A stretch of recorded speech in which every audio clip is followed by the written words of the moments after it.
सगळ्यांना नमस्कार. श्री स्वामी समर्थ. मी ज्योती. कशा आहात सगळे? मजेत आहात ना? मजेतच असायला पाहिजे, कारण आयुष्य हे फक्त एकदा भेटतं आणि खूप मजेत जगायला पाहिजे. तर हा जो व्हिडिओ आहे ना, हा होता पौर्णिमेचा. पौर्णिमा होती ना, त्या दिवशी जे देव वगैरे उजळवले होते आणि जी देवपूजा केली होती ना, तो हा व्हिडिओ आहे. इथे जी काही पूजा दिसते आहे आजची, आणि जे काही पूजेचं जे काही सजावट आहे, देवांना उजळवणं आहे, सगळं केलं होतं आज बहिणीने. जी काही मी पूजा करते ना, तर तसं तसं त्या दोघीही ती सेम पूजा, तशीच मांडणी सगळं करायचा प्रयत्न करता, आणि तिने इतकी सुंदर पूजा केली होती ना, की जशी मी करते ना सेम तशीच तिने सगळी 2-3 गोष्टी सांगाव्या लागल्या, पण सगळ्या गोष्टी अगदी व्यवस्थित तिने केल्या होत्या आणि खूप छान झाली पौर्णिमेची पूजा. मला पूजा करायची नव्हती, म्हणून तिने केली. तर इथे देव जे काही आहे ना, ते भैया पावडरने मी छान उजळवून घेते. तर मी तिला सांगितलं त्याप्रमाणे तिने छान देव वगैरे उजळवले. तेव्हा मी अवेलेबल पण नव्हती आणि मला पूजा नव्हती करायची, म्हणून मी तिला संपूर्ण सांगितलं होतं कसे देव उजळायचे आहे, काय. आणि ज्या काही पूजा करते तर त्या बघतातच कशी असते काय, तर त्यांनी सेम, म्हणजे नाही का, जे आपण करतो तेच आपल्या लहानांकडून सुद्धा प्रत्येकाची अपेक्षा असते. माझीही अपेक्षा असते का मी जशी पूजा करते तशी त्यांनीही करावी, आणि खूप सुंदर छान पूजा तिच्याकडनं स्वामींनी आणि लक्ष्मी मातेने त्या दिवशी करून घेतली. तर इथे बघा, सगळ्यात पहिले मी काय करते ना, ज्या दिवशी देव व्यवस्थित उजळवायचे असतात ना, तर छान जो काही किचन ओटा आहे तो स्वच्छ असा धुवून गोमित्र वगैरे शिंपडून मग देव आम्ही उजळायला घेतो. आमच्याकडे नॉनव्हेज बनत नाही, म्हणून प्रश्नच येत नाही की घरामध्ये नॉनव्हेजचा वगैरे काही असेल भाग. म्हणून खूप सुंदर प्रकारे सगळे देव, आणि ना जवळजवळ हे देव दिसायला तुम्हाला दिसतो देवारा एवढूसा, पण तो स्वच्छ करायला, पूजा करायला जवळजवळ 2 तास निघून जातात. इथे छान तिने देव उजळवून घेतले. आणि पौर्णिमा होती म्हणून तिला मी सांगितलं, आणि सोमवार पण होता, त्यामुळे छान असं सुंदर सगळीकडे तिला म्हटलं पांढरं शुभ्र ठेव, आणि ना छान असं पौर्णिमेच्या दिवशी जितका शुभ्र पांढरा रंग वापरू तितकं छान वाटतं. म्हणून आहे ना पूर्ण पांढरं असं संपूर्ण देवाऱ्यामध्ये पांढरंच सगळं, फुलांपासून तर कापड जे आहे पायऱ्यांवरचं ते सगळं केलं होतं. इथे छान आसनावर गादी आहे. ह्यावेळेस गादी दिलेली स्वामींना. आसनसुद्धा असतं. आसनाच्या भरपूर ऑर्डर येत आहे, पण जी बहीण ऑर्डर बनवते ना, सध्या तिचे क्लासेस वगैरे चालू आहे आणि ती सकाळी जाते तर संध्याकाळी येते, म्हणून पॉसिबल नाही होते आसनची ऑर्डर घ्यायला. बऱ्याच दिवसापासून मी आसनची ऑर्डर स्टॉप केली आहे. इथे कानाला बघा सुंदर असा पर्पल ड्रेस घातला होता, खूप छान दिसत होते काना. हा सुद्धा वृंदावनचाच ड्रेस आहे, फक्त मुकुट जे आहे ते मी बनवलं आहे. जेव्हा ही पौर्णिमा असते ना, त्यावेळेस सगळे देव छान उजळून घ्यायचे, आणि जे अन्नपूर्णा मातेचे तांदूळ आहे, नंतर आपण जिथे श्रीयंत्र ठेवतो, त्यानंतर कवड्या ठेवतो, गोमती चक्र ठेवतो, ते तांदूळ सगळे ना त्या दिवशी छानपैकी आहे ना बदलून घ्यायचे असतात. आणि पहिले तांदूळ ठेवले ते काही तुम्ही पक्ष्यांना देऊ शकतात, किंवा त्याचीच तुम्ही पौर्णिमेच्या दिवशी तांदळाची खीरसुद्धा बनवू शकता, किंवा तुमच्या जेवणामध्ये वापरू शकतात. तर ह्या तांदळाचा वापर असं करायचा, पण त्यातला काहीसा भाग हा पक्ष्यांना नक्कीच द्यायचा. तर इथे छान रॉयल ब्ल्यू कलरचं आहे ना, स्वामींना मी वस्त्र म्हणजे बहिणीने घालून घेतलं. छान पेशवाई घातलेली, व्हाईट जे काही होतं ना त्यावर रॉयल ब्ल्यू खूप सुंदर दिसत होता. आणि बघा आत्ताचं सध्याचं जे वातावरण आहे ना, ते इतकं म्हणजे वेगळं आहे ना. आज देव उजळवले ना, तर दुसऱ्या दिवशी देव पूर्ण काळे पडतात. तर खूप म्हणजे 2 दिवस आड देवांना उजळावंच लागतं. त्यामुळे तिथं देवाऱ्याजवळ करणं पॉसिबल होत नाही. म्हणून आतमध्ये किचनमध्ये व्यवस्थित स्वच्छ करता येतात, म्हणून तिकडे मी स्वच्छ करते. तर इथे बहिणीने जशा प्रकारे सांगितलं ना, खूप छान तिने पूजा सगळी करून घेतली होती, आणि मांडणीसुद्धा बघा किती सुंदर केली आहे.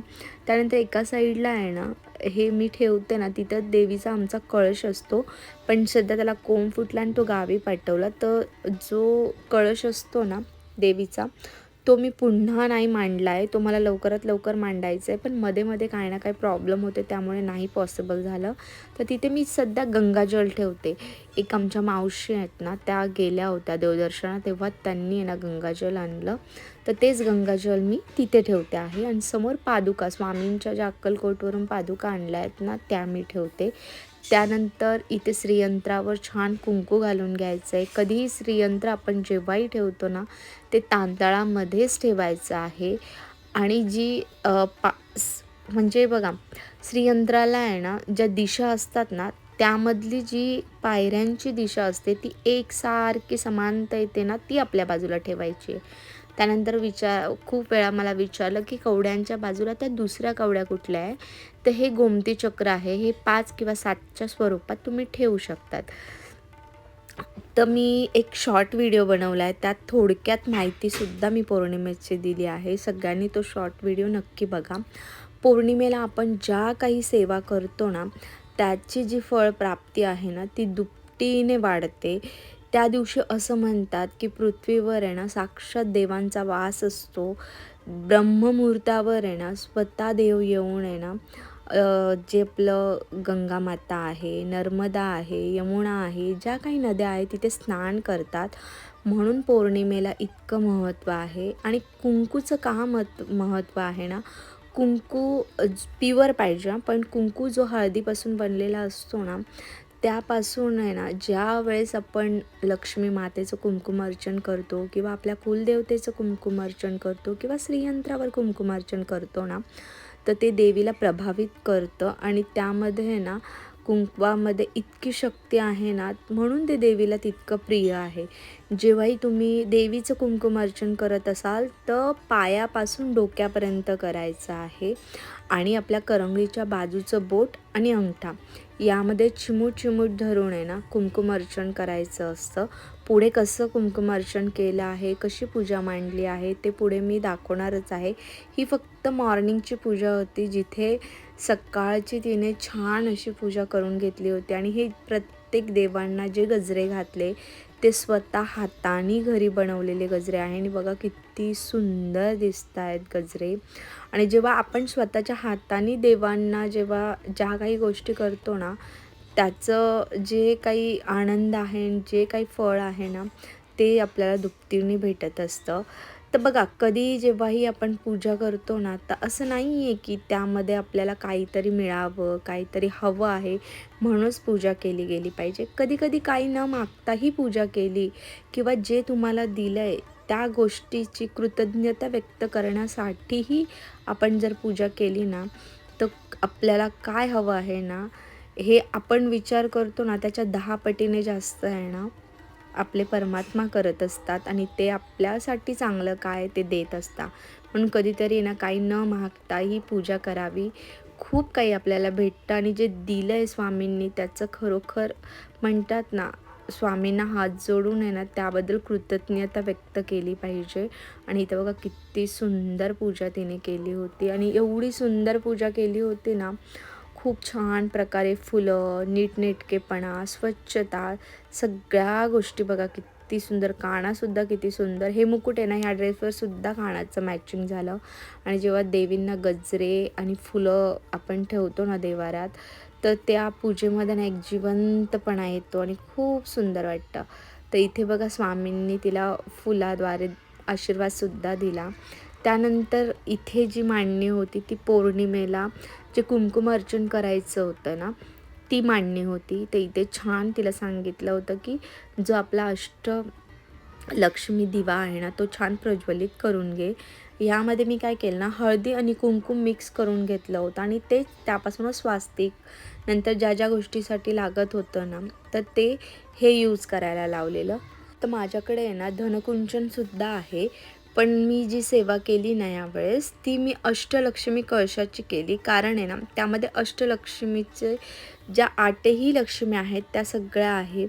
तर त्यामुळे आहे ना मला पूर्ण देवींची सेवेचा लाभ भेटो यासाठी आहे ना मी अष्टलक्ष्मी कळशाची पूजा केली.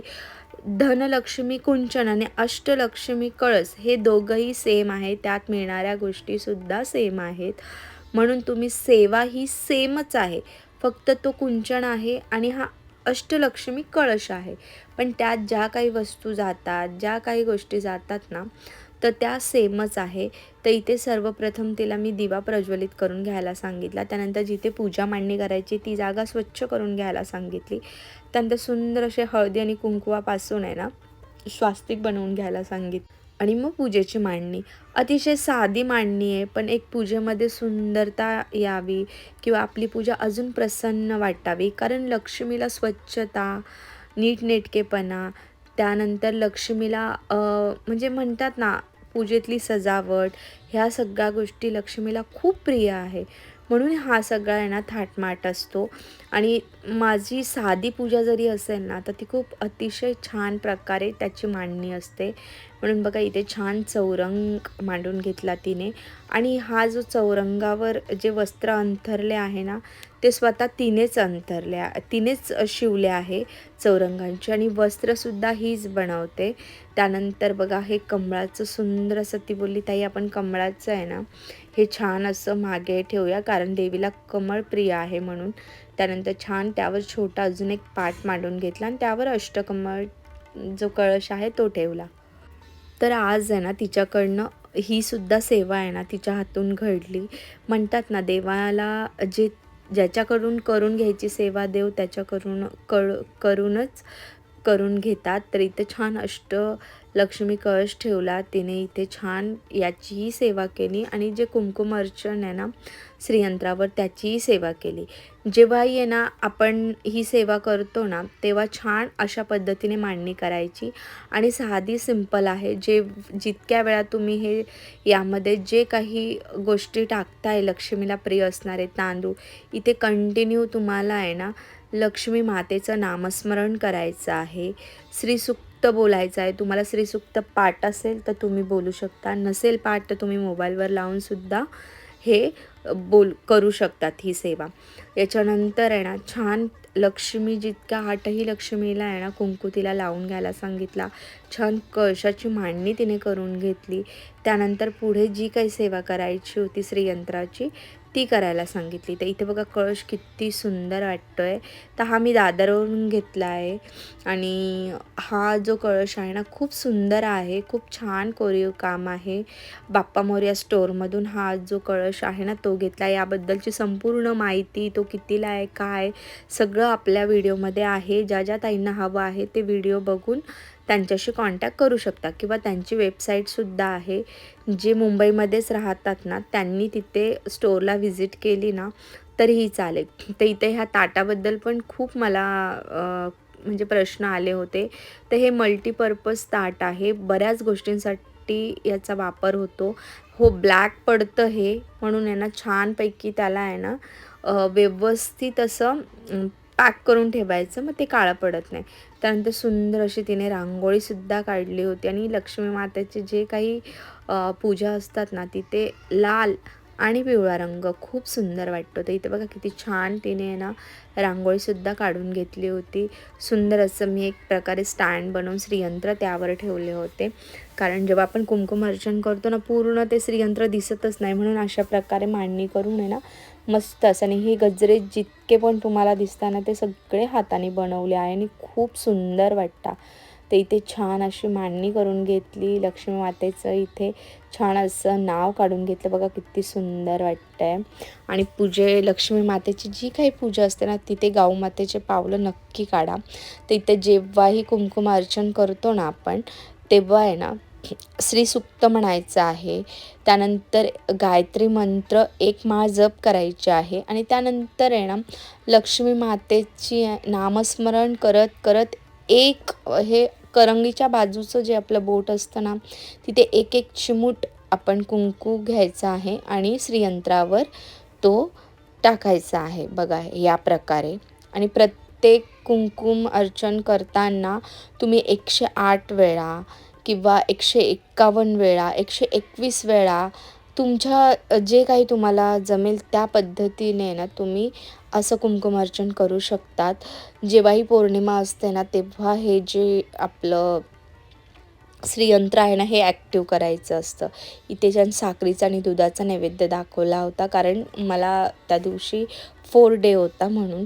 त्यानंतर बघा सुंदर अशी पूजा झाली होती. कशी वाटली पौर्णिमेची पूजा? नक्की सांगा सगळ्यांना. श्री स्वामी समर्थ.